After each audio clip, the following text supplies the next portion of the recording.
काल एक video viral झाला होता, त्या अनुषंगानं तुम्ही तक्रार केली.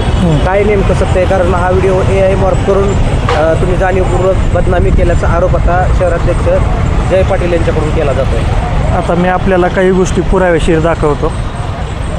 सगळ्यात पहिला मी व्हिडिओ हा फेसबुकवर टाकला होता. तर फेसबुकवर हा जो मी व्हिडिओ टाकला तो कशा पद्धतीचा टाकला आहे तो मी तुम्हाला पहिलं दाखवतो.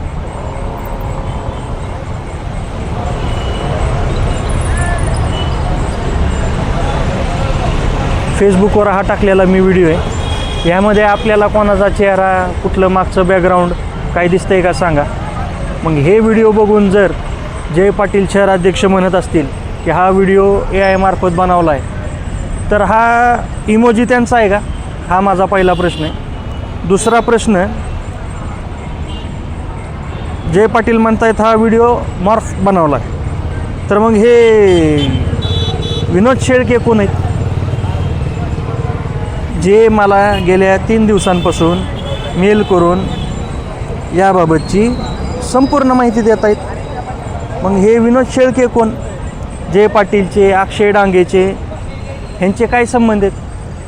ह्या विनोद शेळकेचे, जय पाटीलचे, अक्षय डांगेचे कॉल लोकेशन CDR काढावेत आणि हे पैसे मोजताना विनोद शेळके ह्यांच्याबरोबर होते का हेही तपासावं.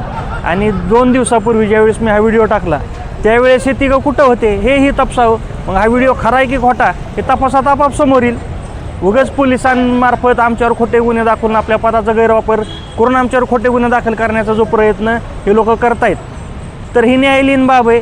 मला नोटीस द्या, मी तुम्हाला उत्तर नोटीसीने देतो. आणि हा व्हिडिओ खरा कसा आणि तो मला कोणी दिला ते मी माननीय कोर्टात सांगतो. तर आता जय पाटलांनी आरोप करत तुमच्या विरोधात एक तक्रारी अर्ज दाखल केलेला आहे आणि त्या तक्रारी अनुषंगानं तुमच्यावरती NC दाखल करण्यात आले. कसं वाटतंय? NC दाखल केली. आता कसं आहे साहेब, सामाजिक चळवळीमध्ये काम करत असताना असे गोष्टी घडतच असतात. तर असल्या गोष्टींना बळी न पडता जे सत्य आहे ते मी लोकांसमोर आणण्याचा नक्कीच प्रयत्न करणार आहे. हे आता काय, ह्याच्या आधी तर माझ्यावर खूप मोठा गुन्हा दाखल केला, तो पण कटरचूनच केला. बरं ते कट कोणी रचला, का रचला, कुठं पैशांचा व्यवहार झाला, कुठं ह्यांच्या बैठका झाल्या ते मी आपल्याला सांगू शकतो, पण ती न्यायालयीन बाब आहे. पण मला काय म्हणायचं आहे, ही जर गोष्ट इतकी गंभीर नव्हतीच तर तुम्ही त्या कालच का नाही गुन्हा दाखल केला? खरं तर तुम्ही ज्या विनोद शेळकेंचं नाव घेतलं, विनोद शेळकेंच्या माध्यमातून तुमच्याकडे हा व्हिडिओ आलाय का? आणि विनोद शेळकेंनी नेमका तुम्हाला कधी हा व्हिडिओ दिला? विनोद शेळके मला गेल्या 3 दिवसांपासून मेल करतायत. ते आपल्याला तुम्हाला दाखवलं, ते मेलवर मला व्हिडिओ पाठवत आहेत. मग हा विनोद शेळके कोण? ह्याचे जय पाटलाचे त्या अक्षय डांगेचे संबंध काय आहेत हे पोलिसांनी तपासात पुढं घ्यावे. आता काय तुमची पोलीस प्रशासनाला काय मागणी असणार आहे तुमची या संदर्भात? माझ्याकडे जे काही पुरावे आहेत, मी जे काही निवडणूक आयोगाला तक्रार केलेले आहेत ते सर्व घेऊन मी माननीय पोलिसांनी जर मला बोललं तर त्यांना मी सगळं देईल. मग त्यांनी तो योग्य तपास करून पुढची कारवाई करावी.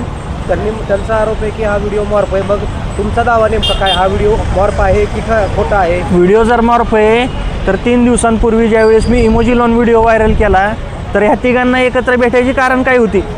हा माझा प्रश्न आहे. हे जय पाटलांनी स्पष्ट सांगावं. मुळात प्रश्न असा आहे की विनोद पाटील हा व्यक्ती कोण, त्याचे जय पाटलाचे आणि अक्षय डांगेचे संबंध काय? काढा ना तपासात ह्यांचे कॉल लोकेशन CDR काढा, सगळं सत्य समोर येईल जगाच्या. तुम्ही म्हणताय CDR काढले पाहिजेत. मग जय पाटील असतील, विनोद शेळके असतील आणि जे अनुप्रसाद डांगे त्यांचे पती अक्षय डांगे हे नेमके कुठे भेटले होते? तुम्ही आता भेटल्याचा दावा केलाय, नेमके कुठे भेटले होते आणि नेमके काय चर्चा झाल्या असावी यामध्ये? हे बारामती क्लब परिसरात कुठे भेटले हे तपास करावा पोलिसांनी. आणि हे राष्ट्रवादी भवनात एकत्र किती वेळा बसले त्याचाही पोलिसांनी तपास करावा. सत्य आपाप समोर येईल. मग हा व्हिडिओ खरा आहे की खोटा आहे हे पोलिसांना आपाप त्यांच्या तपासात समोर येऊन जाईल. मला सांगायची काहीच गरज नाही.